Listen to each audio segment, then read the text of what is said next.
Hello guys, I welcome you all for the 5 editorials of the week series.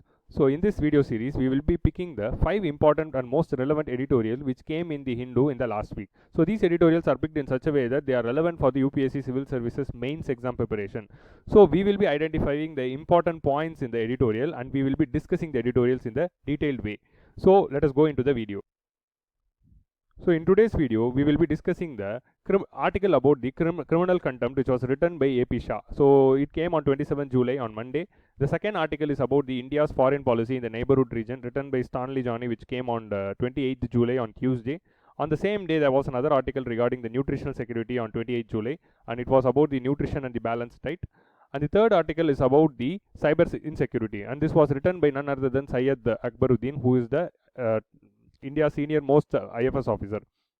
So, and he is the permanent representative of India in the United Nations, which came on 30th July. And finally, we will be discussing the article which came today, that is about the COVID-19 crisis and the metropolitan battle, that is about the issues with respect to the urban governance. We will go into the video. So, then the first editorial is about the chilling effect of the criminal contempt. It is an editorial written by the AP Shah. AP Shah is the former retired Chief Justice of Delhi High Court and Madras High Court. He was also the chairperson of the Law Commission. So imagine a person of this much reputation writing an article about the judicial issue. So that is the value of such editorials. So recently what happened, famous Supreme Court lawyer and the social activist Prashant Bhushan posted 2 tweets into social media, that is in Twitter. So these 2 tweets were criticizing the functioning of the institution of Supreme Court and Office of Chief Justice of India. Since it was against the Office of Chief Justice of India, a 3-judge bench initiated the suo motu proceedings for criminal contempt against the lawyer. So this issue of initiating a contempt of court proceedings against a lawyer for posting tweets has opened the Pandora box of contempt of court proceedings, whether we need or not. So AP Shah in his article argues for the caution whenever the Supreme Court invokes the contempt provision. So before going into the article, let us understand what is the contempt of court provision. So contempt of court is a power given to the Supreme Court and High Court to take charge or take action against any individual who brings in the disrepute or disrespect to the office of the Supreme Court or High Court. So if a person is bringing any disrespect to the office, then they can take action. So that is the power of contempt of court. This power is defined under Article 129, which grants power to Supreme Court, and Article 142 also provides the power to investigate for the contempt for the Supreme Court. So Article 142 for investigation and Article 129 for punishment. So these 2 articles gives power to the Supreme Court, and Article 215 gives the same power to High Court for punishing the criminal contempt of itself. And Supreme Court also stated that Supreme Court can initiate the contempt proceeding not only with respect to the Supreme Court, any objection with respect to Supreme Court, but also it can take proceedings for contempt for any other subordinate courts under it. So that is one provision. But the Constitution never defines the expression what is the meaning of contempt of court. It just says that Supreme Court can take action for contempt of court, but the word contempt of court is not defined by the Constitution. You have to note this point because it can be asked in the preliminary. Instead, the Contempt of Court Act 1971. So this act only defined the meaning for the contempt of court. The contempt refers to the offence showing disrespect to the dignity or authority of the court. So this act also divides the contempt proceeding into civil contempt and criminal contempt. So civil contempt is willful disobedience of any judgment. If a judgment given by the Supreme Court is not followed or a direction or order is not respected, then it is civil contempt. Criminal contempt comes in whenever a person involves in scandalizing the court. So scandalizing the court means that person, based on his action, brings any disrepute to the court or creates a scandal in a court. So that is scandalizing the court. The word scandalizing the court is not well defined again. So that is the main issue here. So anything can be scandalizing the court. So scandalizing the court by lowering its authority, interference in the due course of judicial proceeding. If someone interrupts a judge from delivering the justice, so that is also called as criminal contempt. And obstruction of administration of justice. So obstruction of administration means in day-to-day proceedings of the court, if anyone comes and interrupts, then that is called as obstruction in administration of justice. So these are all the 3 ways where the criminal contempt can be invoked. So in this case of Prashant Bhushan's tweet, the Supreme Court has invoked scandalizing the court and lowering its authority as the means for the criminal contempt proceedings against the Prashant Bhushan. So this is the actual brief powers of the contempt of the court. Now let us go into the editorial.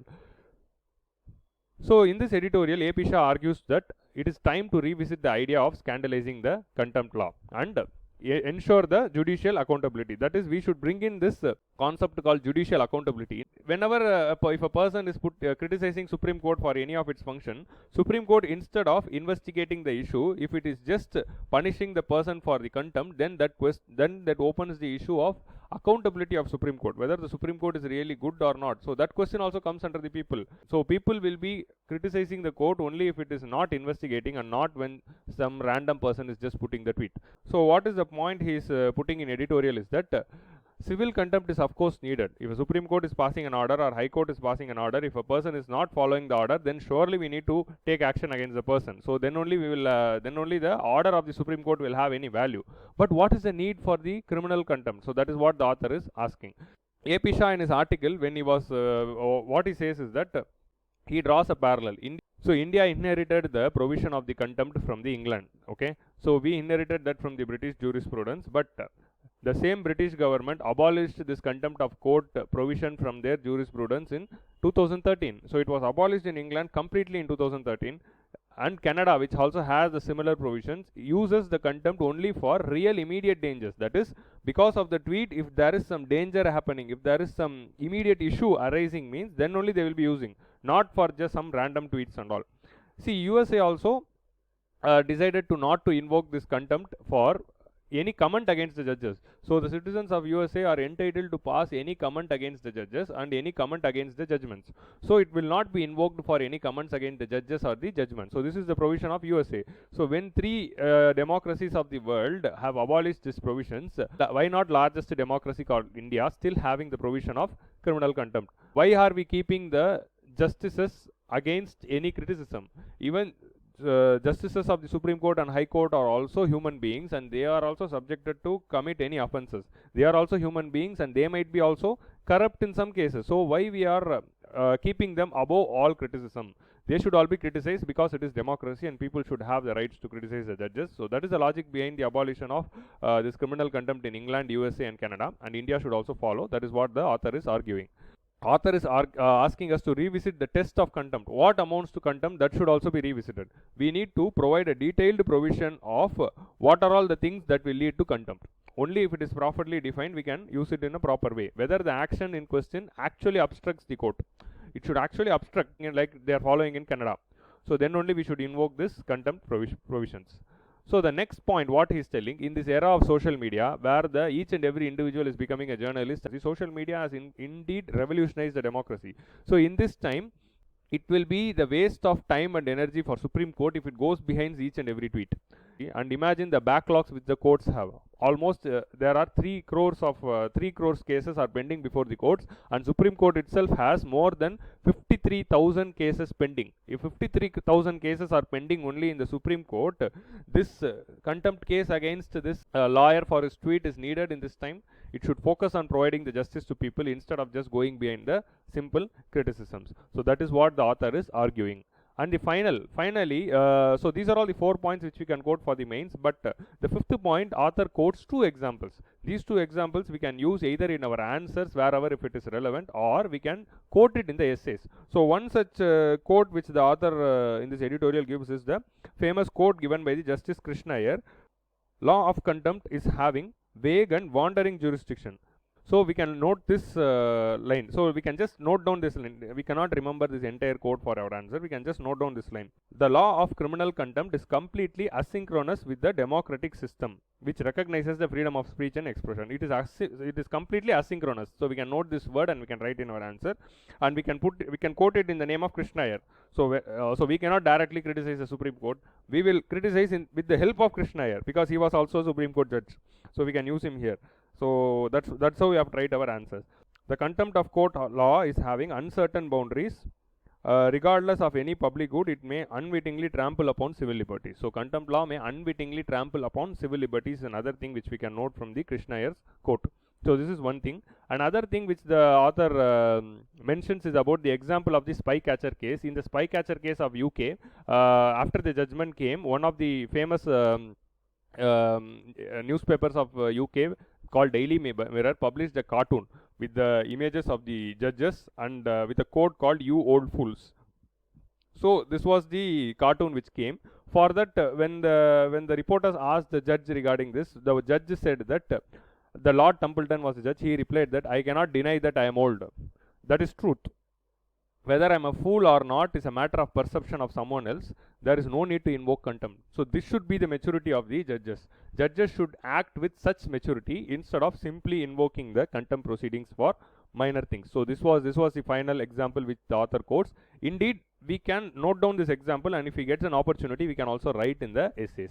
So that is the first editorial which we are discussing today. So the second editorial for the day is about the India's foreign policy in neighborhood. In GS2 we are having India and its neighborhood as one of the important topics of the syllabus. So in this article is directly related to syllabus, and this is written by Stanley Johnny. So Stanley Johnny is one of my favorite author in the Hindu, who writes about the diplomatic relations. So any article by Stanley Johnny, don't miss it. He will make it clear. Any issue regarding international relation, he will make it clear. So don't miss Stanley Johnny or Suhasini either. Okay.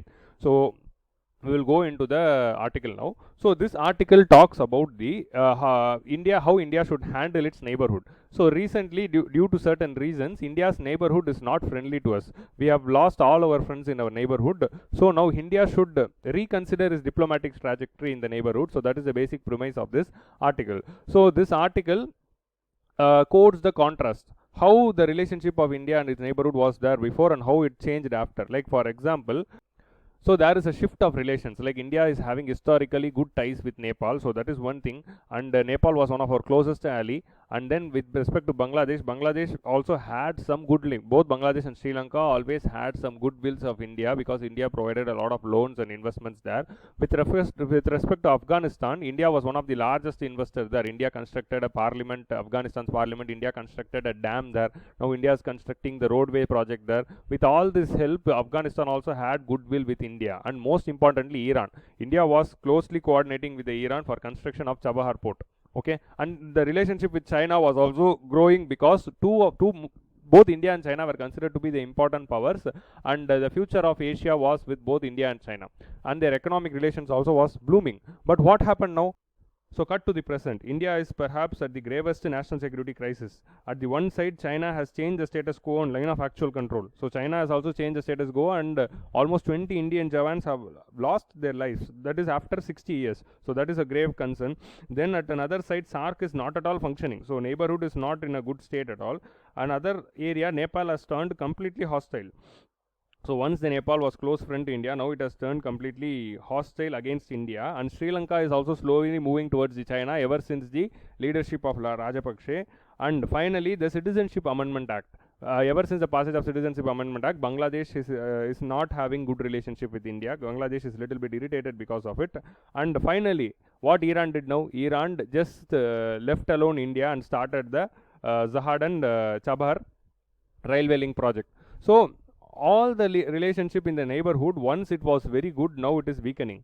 So why this is happening? That is what the author has analyzed in this editorial. The reasons for the decline is two things. One side, author says that the closer alignment with USA. India has maintained the strategic autonomy, that is not being part of any alliance, any political alliance like NATO or Warsaw Pact or anything.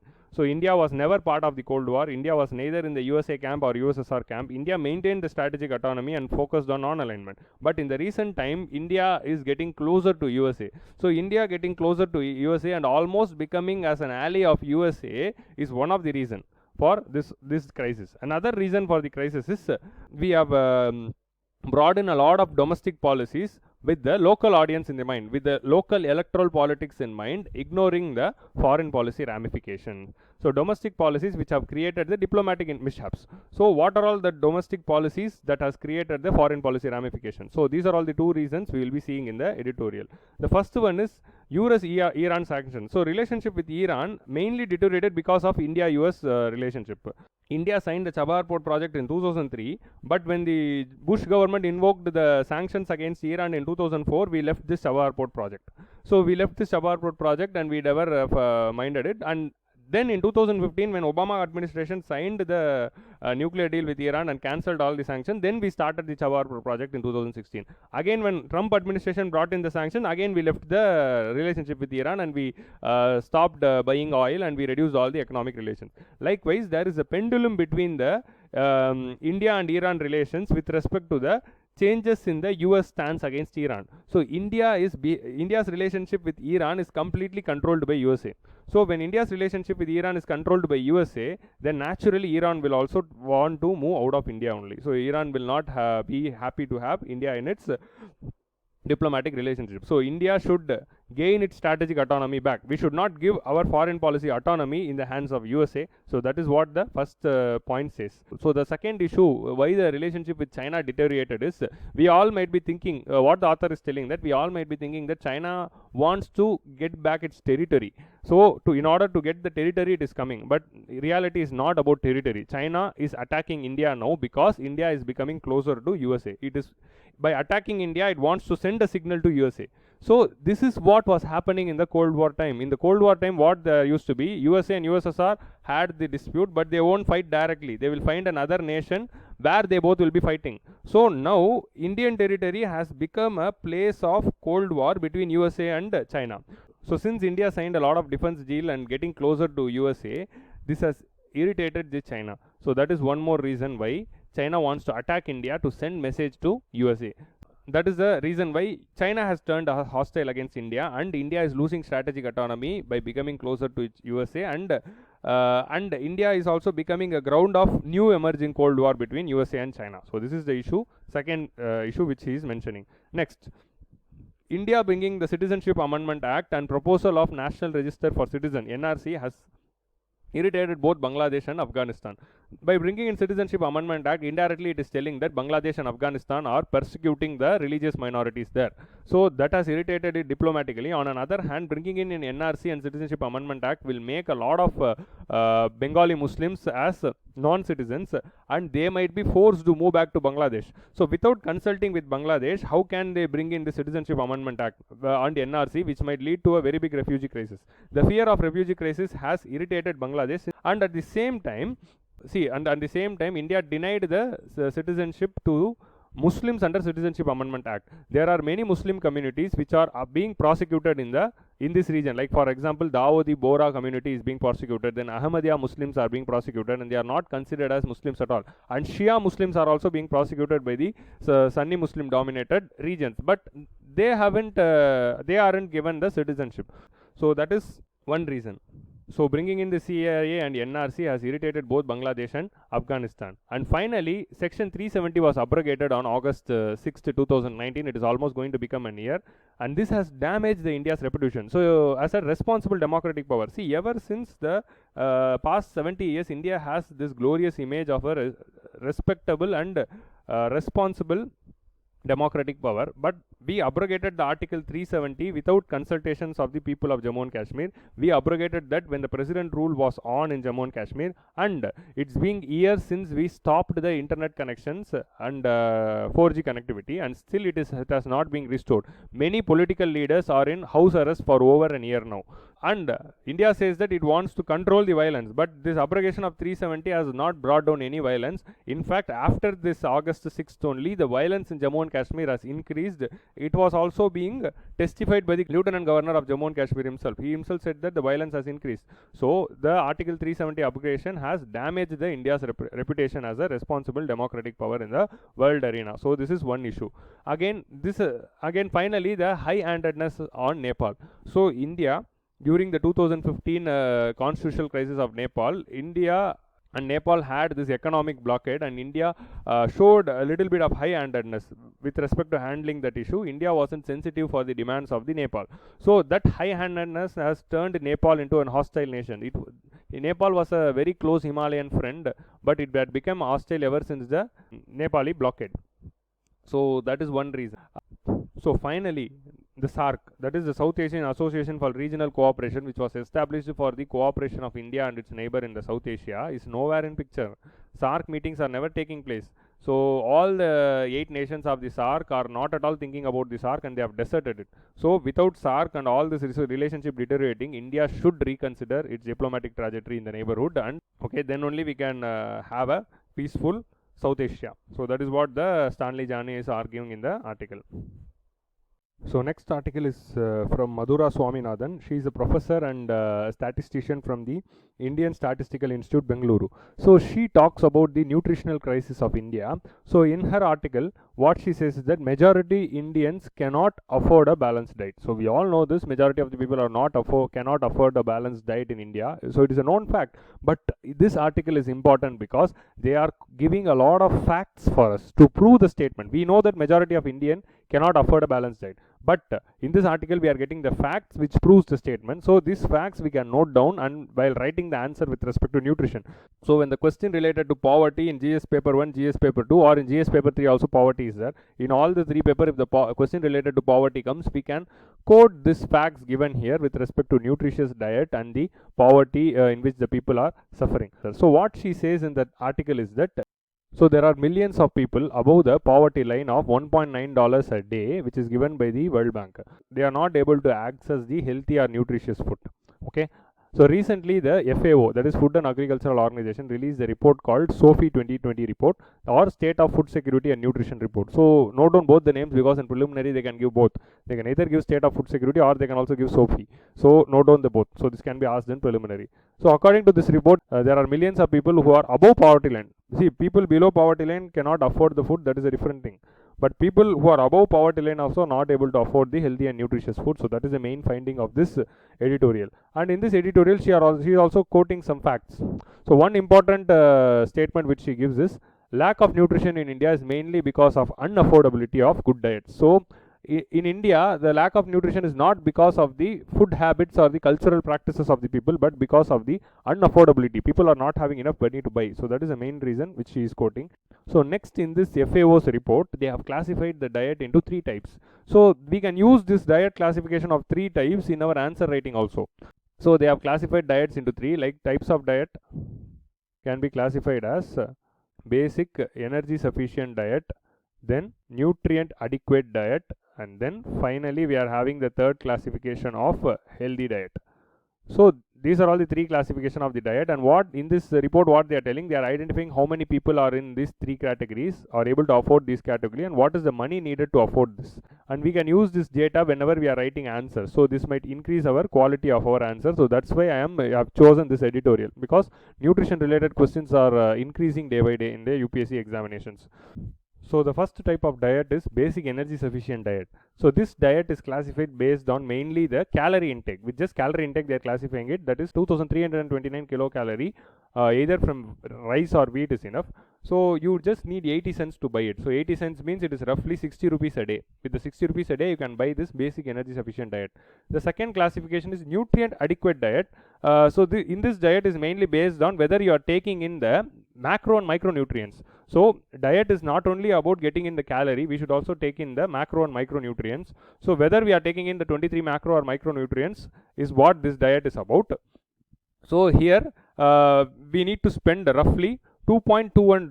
So $2.21 is needed, so which is way above the poverty line given. So if you are just above the poverty line, you will not be able to get the nutrient adequate diet, because poverty line is just $1.9, but if you want nutrient adequate diet you have to spend $2.12. So poverty line is still above the poverty line. And one more statistics which she is mentioning in our article is, a person who's earning, say a person if he is earning $1.9 a day is considered to be above poverty line, but he cannot spend all the money in just buying the food. A person can spend maximum 63% of the money he or she is earning on food, and rest of the 37% should go for non-food consumption. Already in India we are having this out-of-pocket expenditure issue. So if that is the case, we cannot be spending all the money with just buying the food. So that's why the people who are even above the poverty line are not able to get the nutrient adequate diet, because it is way above the poverty line. So that is the actual price here. In the previous point we have to note down this fact, that is a person will spend almost 63% of the income for food. That is a poor person. So next is a healthy diet. The healthy diet is classified based on both the calorie intake. You will be taking in the calorie of 2300 a day, and also you will be taking all the 23 micro and macronutrients. In order to afford such a diet, you need to spend $4 a day.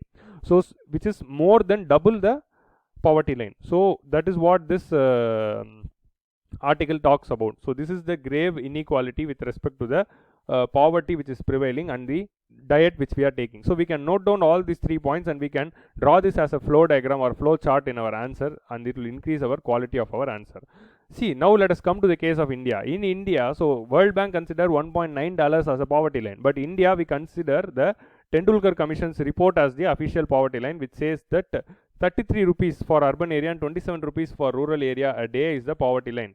So which amounts to roughly to $1 only. So based on the purchasing power parity, it is roughly it amounts to $1 only. So this $1 thing is way less. So officially India uses this $1 as the poverty line. But if you see, World Bank is using $1.9 as the poverty line. So India's poverty line is already well below the global poverty line. Like for example, so this is India's poverty line at $1. So this is $1.9, which is World Bank's poverty line. If a person is getting $1.5, that person is still poor according to the world statistics, but he will be above poverty line in India statistics. So that is the problem of India's poverty line, of having the poverty line below the world standards. So already we are having a lesser poverty line. Even with this lesser poverty line, imagine the situation of poor people in India. They won't be able to get even the basic energy sufficient diet. So consider a person is getting only $1. If he can maximum spend 63% of the food, that is, he can maximum afford 60 cents for food. So 60 cents for food means it is not, he can not even buy this 80 cents worth basic energy sufficient diet. So that is the poor plight of the poor people in India. So that is the findings of the SOFI report, which we can quote in the mains answers and the essays. And fourthly, even the person who are having twice the income as international poverty line, they cannot afford healthy diet. See, international poverty line is 1.9. If a person is having if person is earning, consider 3.8. So 1.9 into 2 will give you $3.8. Even if a person is earning twice the international poverty line, he cannot be afford the healthy diet, which is $4. So that is the another plight. This also we can write in our answers. And finally, in the conclusion, what she is telling, in India, during this COVID crisis, we have brought in this Pradhan Mantri Garib Kalyan package, where we are giving 5 kg wheat and rice for free and 1 kg of gram or lentils for free. So this should not be a temporary case with respect to COVID crisis only, and this should be the common. We have to extend this free giving of rice and lentils to all. Then only we can ensure that basic energy sufficient diet and nutrient adequate diet is reaching the masses. So already Tamil Nadu is having, so I'm going out of the article, Tamil Nadu is already giving free rice and free pulses for the people, free lentils for the people. So maybe the entire India can follow the Tamil Nadu model with respect to the PDS system. So that is what the main points discussed in this article.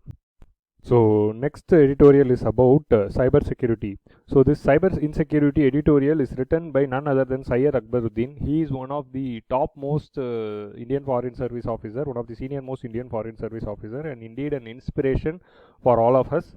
He is working as the permanent representative in United Nations, and he was also former foreign secretary for India before Jaishankar took over. He is a real inspiration. So he is writing about the cyber insecurity issue at the global level, and it is one of the best editorials in the recent times because it is jam packed with the points which we need, which is needed for the civil services preparation. Let us go into the editorial. In this editorial, he is talking about the cyber insecurity which is taking place during the time of the COVID-19 crisis. So what he says that because of this COVID-19 crisis, a lot of cyber attacks have taken place. Like because of this COVID-19, we are moving entirely in a digital space, from education to online shopping to all the online meetings through Zoom and other apps. Everything is going digital. So in this time, what is happening? A lot of cyber security attacks are also taking place all over the world. In 1 week alone in April 2020, more than 18 million malware and phishing emails were reported. Another data which he is telling that 240 million COVID-19 related daily spamming messages are spreading. So COVID related spamming messages have increased to 240 million. And also we saw that the Twitter accounts of the famous celebrities like Barack Obama or Elon Musk or Jeff Bezos was hacked, and almost $120,000 were taken by the hackers. So this is the crisis. And we also banned a lot of Chinese apps recently because Chinese are not giving importance to data security. We banned the Chinese app also. So entire world is talking about the cyber insecurity. In this article, what he is telling, to solve the cybersecurity crisis, we need better arrangement and intense partnership between the nations, but with safeguard. So let us go into the article and discuss the important points which he is being discussing. So the first point which author talks is there is a need for cybersecurity at individual, organization, at state level. So the need for cybersecurity is expanding because at one level, individuals are using mobile phones on a daily basis. With the advent of 4G, there is a data revolution, and everyone are using mobile data and the social media connections and payment apps and all those things, digital payments. Organization level, each and every organization is taking care its management through online, and everyone is having their own websites and their data. And at the state level, e-governance has been the modern form of governance to ensure transparency and accountability. With the dependency of the digital space for individual level, organization and state level are increasing. It was generally increasing, but after this COVID-19 crisis, it has further increased. So at this time, we need an expertise, okay? We need an expert solution for handling the cyber security and the regulations. So that is one point which the author is talking about. The next point which author is talking about is this cyber domain. This entire cyberspace is a global common. So author is telling that it is considered to be a global common, but in reality there is a dichotomy. At one side there is a fragmentation. What is this fragmentation? At nations level, each nation is bringing in their own laws and regulations. At nation level, each nation is bringing its own law and regulation for data security and cyber security and to prevent cyber crimes. And hence this cyber domains is fragmented within the nation. India is having a separate thing, China is having a separate thing, Bangladesh is having a separate thing, and there is no unity.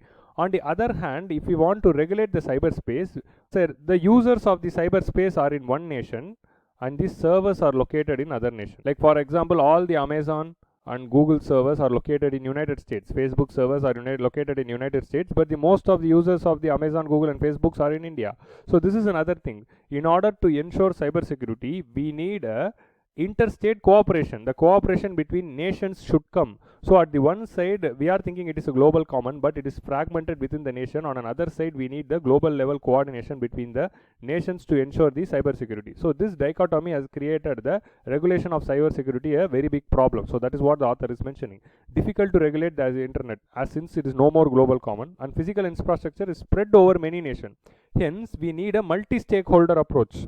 So what we need a multi-stakeholder approach covering the governments at the one side. So government is one stakeholder, corporates, companies are other stakeholders, and people, common people are another stakeholders. So we need a multi-stakeholder approach to regulate it. And cyber tools are becoming more and more complex. They are becoming dual use technology. Dual use means multiple use technology. You can use the same ransomware to attack on many devices. So it is becoming dual use, and it is also becoming cheap. It is easy to attack, and also it is difficult to trace too.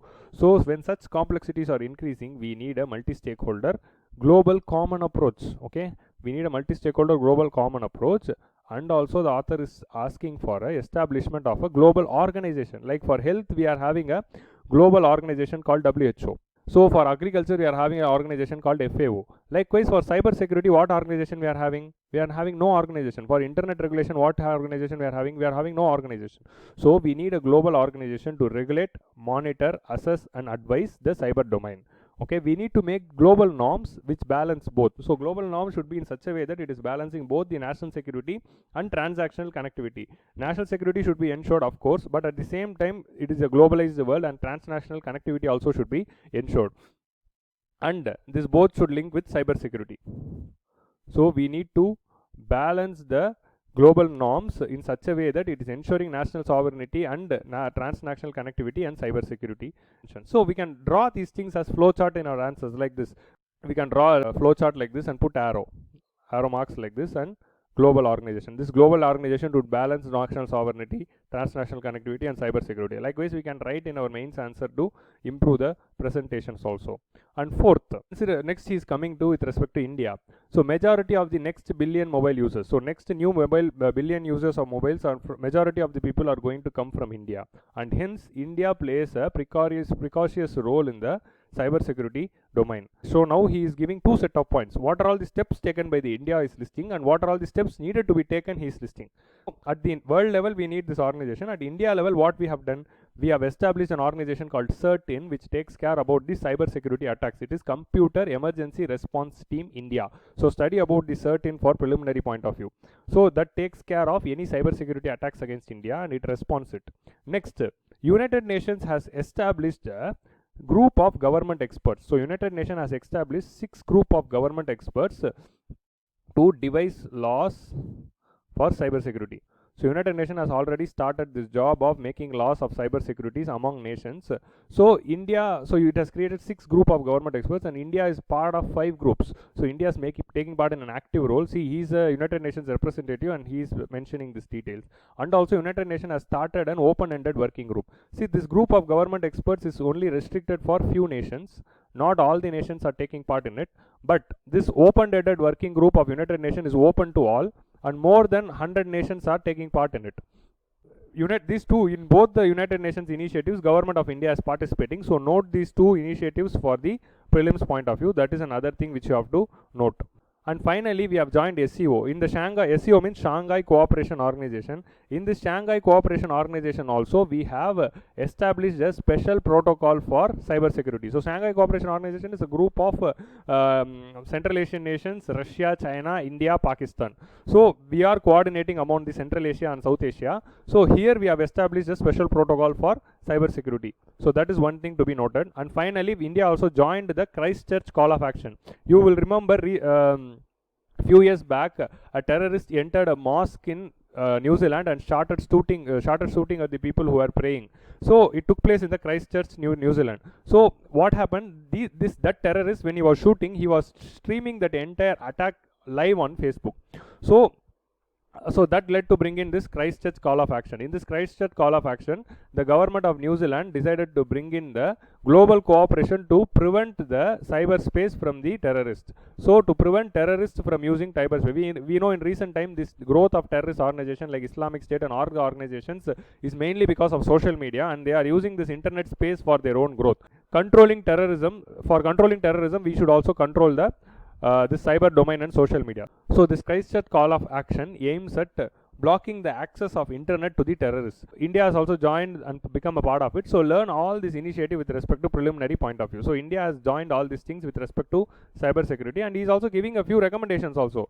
He is also giving some way forward. That is, we have to bring a data protection legislation. So India should bring in a law for the domestic data protection, like data localization and all those things based on, so refer Justice Sri Krishna Committee.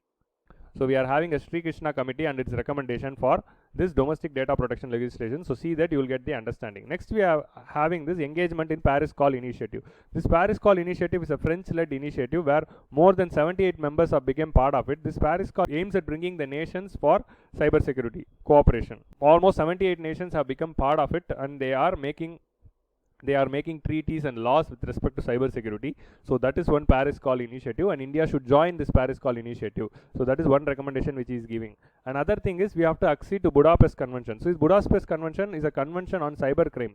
So it aims to prevent cyber crime. So India should also join the Budapest Convention, and this is a convention of Council of Europe. Initially this Budapest Convention was brought in only for the people of Europe, that is European Union members only. Now it has opened to the entire world, and India should join this and take part actively in this. And finally, India should encourage the private sector for industry focused research with respect to cyber security. Like Microsoft has started a cyber security tech accord, and Siemens has started a Charter of Trust. So these two initiatives are aiming at doing the research. So research with respect to the cyber security. So India should promote more such research with respect to cyber security, and it asks the private players to bring in their expertise with respect to cyber security research. You note down these two names also, because already they asked the initiative of Facebook in a preliminary. So this they gave the name of the initiative and asked who started the initiative. So this can also be a potential question. The cyber security tech accord is an initiative of which of the following organization? So options can be Microsoft, Facebook, Google, or Siemens. So that is how they can ask questions. So note down these two initiatives. So like that, India should also engage. So this is the recommendation which is giving in his article. So note down, because in internal security, cyber security is a direct topic given in the syllabus. So it is directly coming under intersecurity, and we can note down all this point again, we can write down in our answers. So he has given a lot of stock points in his editorial. So that is one thing to note. So the last article of the day is about the COVID crisis as a metropolitan battle. So this article is written by Vachana, and Vachana is an associate manager of an NGO. In this article, she is talking about the urban governance. So urbanization is part of our syllabus in GS paper 1 in geography. Urbanization is an important part, so it is there directly in the syllabus, and that's why I have chosen this article. In this article, she is discussing the various issues with respect to the urbanization of India. Apart from that issues, we are also get to see a lot of data which we can quote in our answers. So quoting data in our answer is a very important point, like I'm already telling. So let us note down all those data. And so because of this COVID-19 crisis, if you see in India, all major hotspots of COVID-19 are New Delhi, Mumbai, Chennai, Bengaluru. So such large cities are the main hotspots of COVID crisis, and hence, so at one side we are not having good health infrastructure, and other side we are not having good urban governance. Both together is creating this pandemic worse. Let us focus on the issues with respect to urban governance in India in this editorial. The absence of comprehensive and integrated urban planning, starkly missing. So that is a major point which is being discussed, and it is very evident after the pandemic. Our public health expenditure, that is government's health expenditure every year, is just 1.28% of GDP. People's out-of-pocket expenditure, that is people are spending almost 63% of their own money for their health needs, and hence they are becoming poor. So when a poor person is being affected by any health issue due to poor governance available in the government hospital, if that person is being diverted to private hospital, and there he is spending almost 63% of his income for health needs. So this is the stark failure of the government in providing the universal health care. So that's why it is leading to out-of-pocket expenditure. That person is spending the money from his own pocket. So that is almost 63%. Globally, according to World Bank, it is just 18%. But in India, the out-of-pocket expenditure is 63%. So this one fact is enough to quote the failure of the health administration. Also, we are having one of the lowest doctor to population ratio.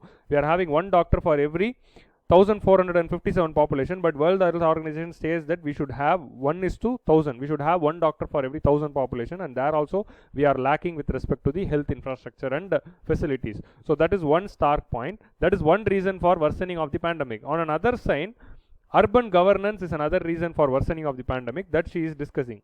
For example, under our 74th Amendment Act of Constitution of India, it mandates the government to establish Metropolitan Planning Committee under Article 243 ZE. So note down this Article 243 ZE. Under Article 243 ZE, every metropolitan city which is having more than a million population, that is 10 lakh population, should have this Metropolitan Planning Committee. So this Metropolitan Planning Committee is responsible for integrated planning of entire metropolitan area and responsible for preparation of a draft development plan. So that committee should prepare a plan for the development of that metropolitan region, and that should take care about the administration and planning of that metropolitan cities.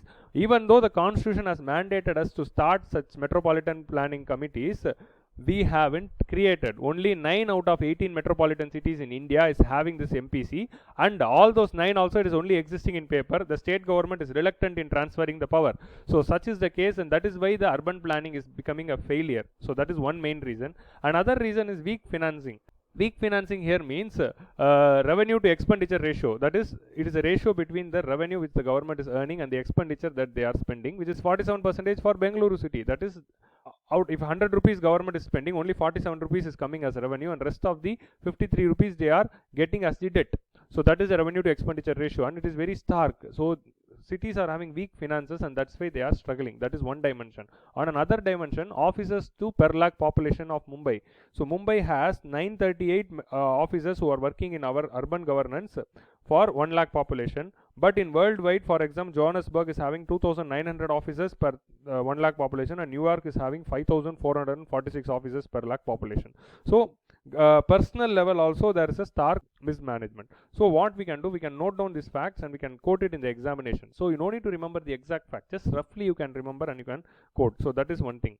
And next thing, with respect to urban governance, the problem is we are not having a directly elected mayor. So most of the urban cities in India is having indirectly elected mayor, and hence there is a lack of accountability, there is lack of people's participation. So whenever there is an urban governance failure, or people couldn't question and people couldn't ensure one person as accountable. So that is a major problem with respect to the urban governance here. And also there is a uneven tenure for the governors within the various states. One state is having a different tenure, another city is having a different tenure, and this unevenly regulated mayors is and lack of accountability from the mayors is also creating the problem. And you imagine the case of Chennai, we are not at all having a mayor for the past 4 years. So Chennai is not at all having urban governance, and entirely it is resting with the bureaucracy. Next, in India, there's 54 metropolitan cities, and every metropolitan city is having small cities in the hinterland. That is, if you could see a metropolitan city here, there will be small cities surrounding it. So this likewise, there are 54 metropolitan cities, and all they contribute for 40% of the nation's GDP. So such is their contribution, but still our entire focus is only on the metropolitan city. If you could take Tamil Nadu, our entire focus is only on Chennai, or it will be on focus on Coimbatore. We are not focusing on other small cities. But small cities play a major role in economic development of India, because small cities are having one of the largest concentration of MSMEs. So development of small cities is very important for development of the nation. So we should also focus on the growth of small cities and governance of the small cities. Okay, so that is another point which this author is trying to mention. So don't focus only on the metropolitan cities, but also take care of the small cities. And finally, the author is concluding that we can either follow the Tokyo model of governance. So she didn't explain the Tokyo model in detail, she's just telling follow the Tokyo model and Britain model. Okay, Britain model. Britain means London model. So we can follow the Tokyo model or London model of urban governance. So no need to go and study Tokyo or London model. No, we can just note down this number note down this name, and we'll just write it in the answer. By just writing Tokyo model and London model is enough in the answer writing. So we'll also just note it down. Another point which he is suggesting is that state government should come forward and devolve all the powers given in the 12th schedule. So 12th schedule, they have listed almost 18 functions which should be devoluted to the urban government. So that should be given to the urban government. Only if the urban governance is good, India's future economic growth will be ensured. So that is the main idea on the 5th editorial. So thank you guys, we have come to the end of the video. So today we discussed the 5 important editorials of this week. You please note down all the points which we discussed and revise in the regular intervals. We will meet in the next week with another 5 editorials. Thank you.